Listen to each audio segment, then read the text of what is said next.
Dr. Blake, is there a specific chiropractic adjustment that can help stimulate labor?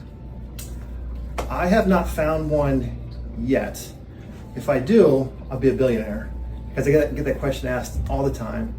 How chiropractic helps labor is we adjust the pelvis, and so when delivery time comes, those muscles contract, helps prevent back labor.